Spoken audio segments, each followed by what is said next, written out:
पालमपुर गांव में एक परिवार रहा करता था, जिसमें माता पिता, 2 भाई, एक बड़ी बहू रहा करते थे। दोनों भाई मिलकर घर चलाने के लिए साथ में काम किया करते। हर रोज की तरह एक दिन राजू और रमेश खेती करने के लिए निकलते हैं। तभी रमेश अपने पिता से कहता है, पिताजी, मैं सोच रहा हूँ कि मैं एक ट्रैक्टर खरीद लूँ। इससे हमारी बहुत मदद हो सकती है, क्योंकि आजकल के ज़माने में अब हल से भी ज़्यादा ट्रैक्टर से काम होता है। इससे खेती भी तेज़ी से होगी और मुनाफा भी ज़्यादा होगा। तुमने ये बात बिल्कुल सही कही। ट्रैक्टर रहने से कोई दिक्कत भी नहीं होगी। एक काम करो, तुम आज ही ट्रैक्टर खरीद लो। इतने में कमलेश रमेश को पैसे निकाल कर देता है। रमेश जाकर एक नई ट्रैक्टर खरीद कर ले आता है। अरे वाह भैया, आपने तो एक ट्रैक्टर खरीद भी लिया। चलो, अब कोई परेशानी नहीं होगी, अब मेहनत कम लगेगी। इस ट्रैक्टर से हमारे काम ना आसानी से हो सकते हैं। इससे तो मैं जल्दी जल्दी काम निपटा कर अपने कॉलेज भी चला जाऊंगा। ऐसे ही अब ट्रैक्टर से दोनों भाई मिलकर काम किया करते हैं। तभी एक दिन राजू अपने पिता कमलेश से कहता है, पिताजी, मुझे पेट्रोल के लिए पैसा चाहिए, मुझे कॉलेज जाना है। इस बार थोड़ा ज़्यादा पैसा देना, रोज़ रोज़ पेट्रोल ना खत्म हो जाता है। ये क्या लगा रखा है हर दिन? पैसे चाहिए, पैसे चाहिए। क्या तुम कभी बस से नहीं जा सकते? देखो, अभी मेरे पास पैसे नहीं है। इतनी नवाबी भी अच्छी नहीं है। सरकारी बस चलती है, उसी से जाया करो। पेट्रोल के फालतू पैसे भी खर्च नहीं होंगे। अच्छा, अभी बड़े भैया ने कुछ दिन पहले ट्रैक्टर के लिए पैसे मांगे तो आपने फट से दे दिया। आज मैंने कुछ पैसे मांगे तो अब मना कर रहे हैं, आपके पास पैसे नहीं है। रहने दीजिए पिताजी, मैं बस से ही चला जाऊंगा। मैं छोटा हूँ इसलिए मेरे साथ भेदभाव होता है ना।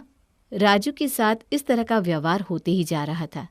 ऐसे ही एक दिन राजू खेती से काम करके घर आता है तो गुस्से में कहता है, घर का सारा काम मैं करूँ और पैसे ले बड़े भैया। अब ये सब मुझसे सहन नहीं होने वाला। जब भी कुछ काम हो तब पिताजी मुझे कहते हैं, जब पैसे मांगो तो सारे पैसे बस बड़े भाई के लिए है। मैं तो जैसे उनका बेटा ही नहीं हूँ। अब ये मैं नहीं होने दूंगा। मैं बार बार देख रहा हूँ कि पिताजी मुझे कुछ नहीं देते। अब मैं अपना हक लेकर रहूंगा। माँ, ओ माँ, इधर आओ, मुझे तुमसे कुछ बात करनी है। ओहो, ये राजू भी ना, अब क्या हो गया? क्या बात हो गई जो इतना चिल्ला रहे हो? 1 मिनट भी चैन की सांस मत लेने दिया करो तुम बाप बेटे। क्या हुआ? क्यों ऐसे चिल्ला रहे हो? ये क्या है माँ? पिताजी सिर्फ बड़े भैया को ही सब कुछ देते हैं। क्या मैं उनका बेटा नहीं हूँ? जब भी पिताजी से कुछ मांगता हूँ तो वो मना कर देते हैं, और वहीं बड़े भैया कुछ भी कह दे पिताजी तुरंत उन्हें ला कर देते। मेरे साथ ही ऐसा भेदभाव क्यों माँ? अरे बेटा, ऐसा कुछ नहीं है। मुझे मेरे दोनों बेटों से एक जैसा प्यार है। राजू, तू शांत हो जा पहले। मैं इस बारे में तेरे पिताजी से बात करूंगी। ये सारी बातें कमलेश और रमेश सुन लेते हैं। तभी अचानक कमलेश कहता है, ये क्या बोल रहे हो? तुम्हें ये सब किसने कहा? मेरी नज़र में तुम दोनों एक समान हो। मैं अपने दोनों बेटों में कोई भेदभाव नहीं करता हूँ। बस जहाँ मुझे लगा कि तुम फालतू खर्च कर रहे हो तो वहाँ तुम्हें रोक देता हूँ। ही क्या बेकार की बात सोच रहे हो? तुम्हें मुझसे जलन हो रही है तो कह दो ना, इतना सुना क्यों रहे हो? छोटे हो तो छोटे के जैसे रहो, समझे? चुप हो जाओ। जो तुम सबके सामने दिखावा कर रहे हो ना, मुझे सब पता है। तुम्हें क्या है, तुम्हें तो पैसे मिल ही जाते हैं, इसलिए तुम्हें कोई फर्क नहीं पड़ता। फर्क तो मुझे पड़ता है ना, जिससे छोटे से छोटे काम के लिए आप दोनों के सामने हाथ फैलाना पड़ता है। तुम सब इस तरह क्यों लड़े जा रहे हो? छोटी छोटी बात के लिए इतना हंगामा क्यों कर रहे हो? कोई तो समझो।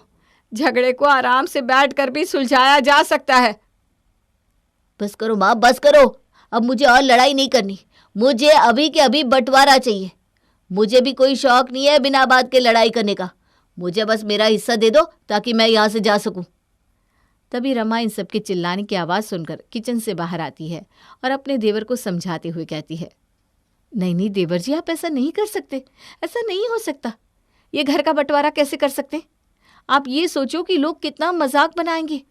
अपने परिवार की हालत क्या होगी, सोचो तो। चुप रहो भाभी, आप नहीं समझ सकती मुझ पर क्या बीत रही है। जब जब मेरे साथ इस तरह का व्यवहार होता है तब तब मुझे कितना बुरा लगा है, आपको ये मालूम भी है। और अब मैं ये सब नहीं झेलना चाहता। इससे अच्छा है कि हमारा बंटवारा ही हो जाए। बस करो, बहुत हो गया। इस घर का बंटवारा चाहिए ना, कर देती हूँ बंटवारा।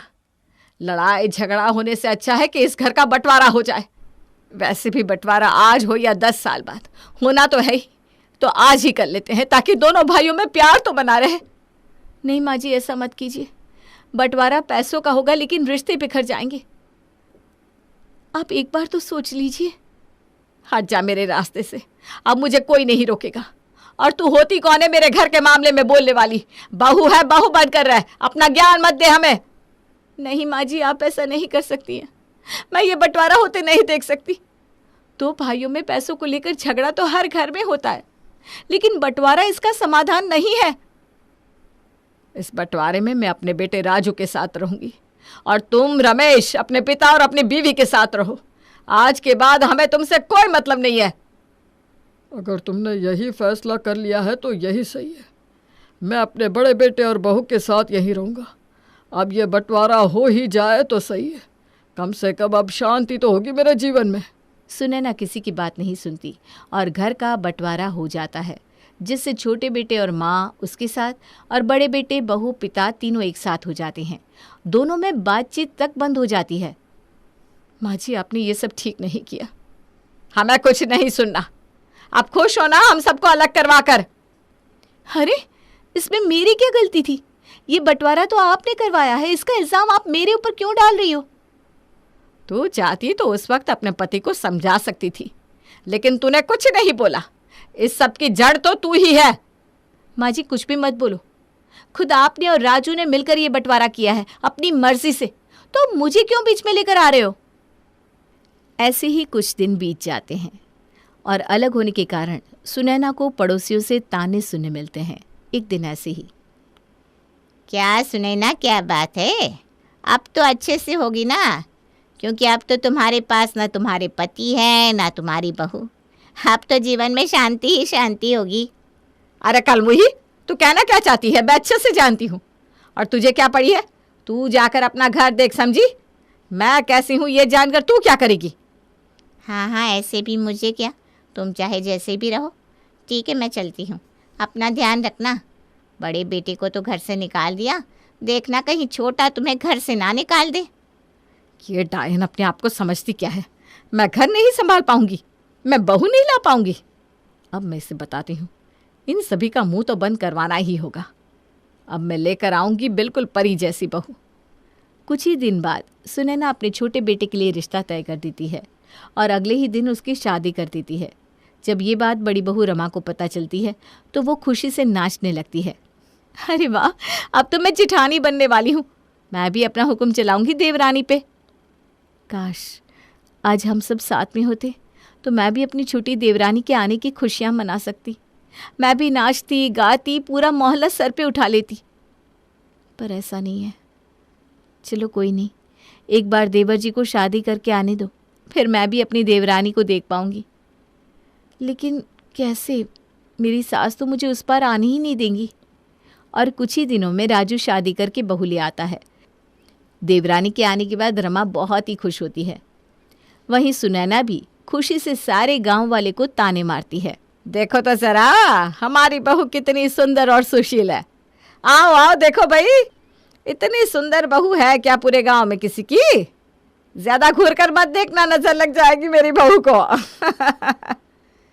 रमा भी छत के ऊपर खड़ी होकर अपनी देवरानी को देख रही थी, पर बड़ी बहू रमा अपनी देवरानी को नहीं देख पाती। अगले दिन फिर बड़ी बहू अपनी खिड़की से झांक रही थी, तभी अचानक उसकी सास उसे देख लेती है।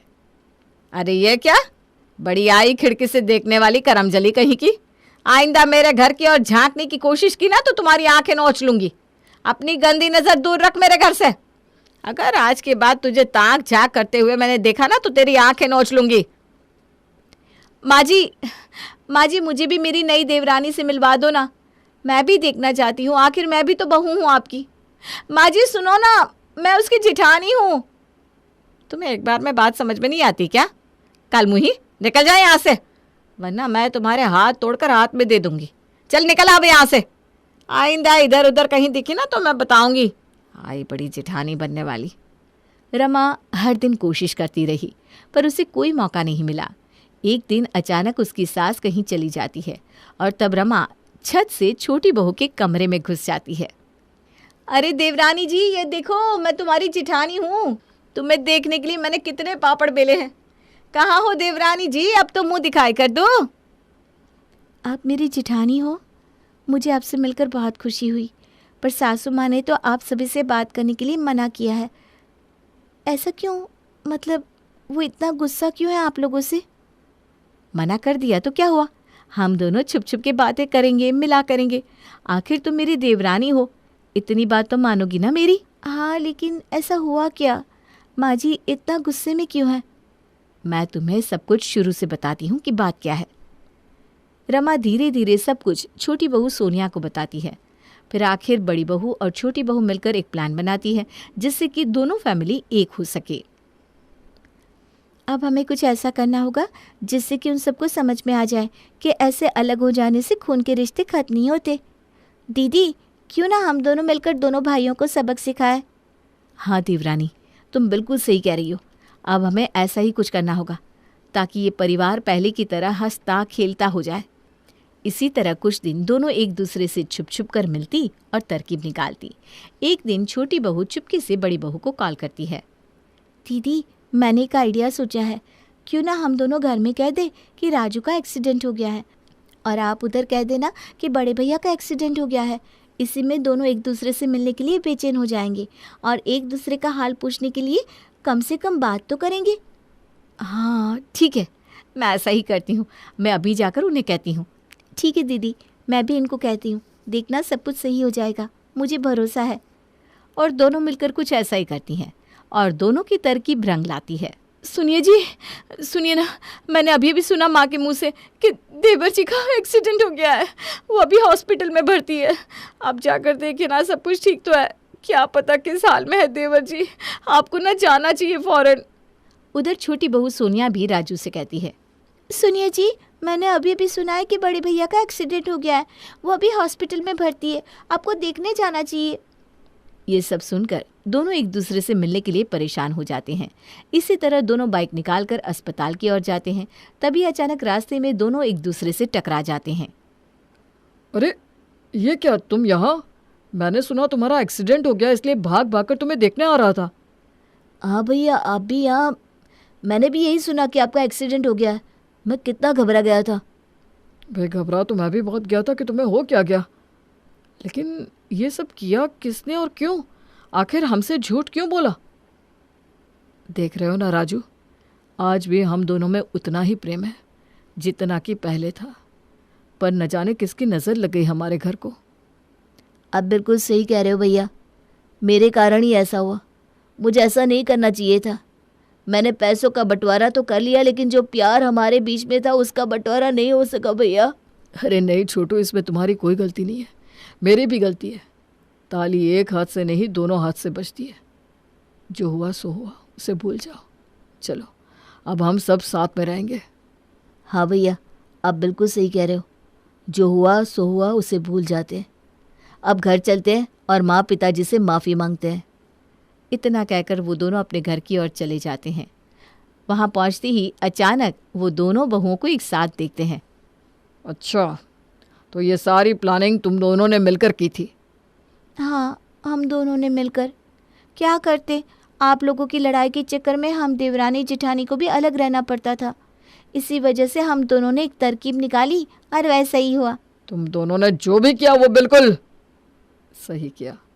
अगर आज ऐसा नहीं हुआ होता तो हम समझ ही नहीं पाते कि हम दोनों असल में एक दूसरे से कितना प्यार करते हैं। बस माँ पिताजी मान जाए, क्योंकि हम दोनों की वजह से उनके मन में भी खटास आ गई है। तभी अचानक उसकी सास उन सबको बात करते हुए देख लेती है। यह सब क्या है बहू?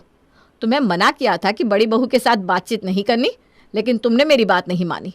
तुम भी बिल्कुल अपनी जेठानी जैसी ही निकली। माँ जी, मेरी बात तो सुनिए। मुझे कुछ नहीं सुनना। अभी के अभी इन लोगों को मेरे घर से बाहर निकालो। माँ रुक जाओ, पहले मेरी बात तो सुनो। सब सुन लूंगी, पहले तू इनको यहाँ से निकाल। तुझे याद नहीं कैसे ये लोग तेरा हक का हिस्सा मार लिया करते थे? माँ एक बार हमारी बात तो सुन लो। आखिर इतना गुस्सा क्यों हो कि हमारी शक्ल तक नहीं देखना चाहती आप? भूल गए क्या तुम लोग? तुम लोगों ने कैसे मेरे बेटे को एक एक रुपए के लिए तरसा दिया था। माँ मेरी बात तो सुनो। और फिर राजू और रमेश ने मिलकर इस घटना के बारे में अपनी माँ को सब सच बताया। माँ, ये जो भी देख रही हो, ये सब सोनिया और भाभी के कारण हुआ है। मुझे आज अपनी गलतियों का एहसास हो गया है। उस वक्त मैंने जो भी कहा बस गुस्से में कहा था। मुझे माफ़ कर दो माँ, मुझसे बहुत बड़ी भूल हो गई। मैं पागल हो गया था जो बंटवारा किया, लेकिन अब मुझे मेरी गलती का पछतावा है। चलो ना माँ, एक बार फिर से हम सब एक साथ में रहते हैं, हंसी खुशी। हाँ माँ, मुझे भी माफ़ कर दो। ये सब देखकर सुनैना बहुत खुश होती है। कोई बात नहीं, अंत भला तो सब भला। आखिर तुम सबको समझ में आ ही गया कि साथ रहना बहुत ही ज़रूरी है। अब मैं अपने पूरे परिवार के साथ रहूँगी। ये जो भी हुआ सब बड़ी बहू और छोटी बहू के कारण ही हुआ। अगर ये दोनों ना होते तो हम कभी एक नहीं हो पाते। मेरी दोनों बहुएं बहुत समझदार हैं। मुझे माफ़ कर दो बड़ी बहू, मैंने तुम्हें बहुत गलत समझा। माँ जी, हमारा ये कहना है कि हम सब एक साथ मिलजुल कर रहें, कोई बंटवारा ना हो, जिससे आगे चलकर कोई परेशानी ना हो। और हमारा इतना अच्छा परिवार जो आज एक साथ है, अब सब कुछ सही है तो क्यों ना अब हम एक साथ मिलजुल कर पहले की तरह रहें। मुझे तो पता ही नहीं था कि हमारी दोनों बहुएं इतनी समझदार हैं। धन्यवाद माँ जी, आपने हमारी बात को समझा। इसी तरह अब सारी फैमिली एक साथ हो जाते हैं और खुशी खुशी जीवन बिताते हैं। भाई, जो अच्छी बहू है वो तो अच्छी ही रहेगी, और जो बुरी, उसका क्या कहना। लेकिन क्या हो कि दोनों ही बुरी हो और बनने की कोशिश करे अच्छी। माँ जी, ये लीजिए आपका चश्मा, और ये रहा तेल। अरे ले आई तो चश्मा, पर तेल किस लिए? कैसी बात कर रही है माँ जी? ये तेल मैंने अपने घर से मंगाया है। वो आपके घुटनों में दर्द रहता है ना, इसलिए मैंने माँ से कह के आपके लिए एक बढ़िया तेल मंगाया है।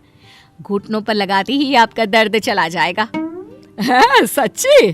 तब तो मुझे एक बार लगाकर देखना ही होगा। माँ जी, आप बोले तो मैं लगा दूं क्या? अरे नहीं नहीं बहू, बाद में लगा लूंगी मैं। माँ जी, अब मैं आ ही गई हूँ तो लाइए ना, मैं मालिश कर देती हूँ, आपको आराम मिलेगा। वैसे जिठानी जी, ऐसे तेल बहुत मिलते हैं, इसका मतलब ये तो नहीं कि हर तेल असर करता ही है। माँ जी, आप ये छोड़िए और आप इन दवाइयों को खाइए। सोना बहू, ये किस चीज की दवाई है? माँ जी, ये विटामिन की दवाई है, ये दर्द कम करने में मदद करेगा। तुम दोनों ऐसा करो, इनको यहीं रख दो और अंदर जाकर काम करो। सोना और मोना अंदर चली जाती है। शाम को, बहू जल्दी से खाना परोस दे, बहुत भूख लगी है। हाँ माँ जी, क्यों नहीं, आज का खाना सब आपकी पसंद का बना है। वाह भाभी, आज क्या मम्मी का बर्थडे है जो आपने सारा खाना मम्मी की पसंद का बनाया है? वैसे लग रहा है कि आप दोनों में कोई कंपटीशन चल रहा है। माँ जी, आप ये खाना छोड़िए, ये सब आपकी सेहत के लिए ठीक नहीं है। इस खाने में बहुत तेल और मीठा है जो आपकी सेहत पर बुरा असर डाल सकता है। आप ये खाइए, ये एकदम हेल्दी है। ये क्या है मोना बहू?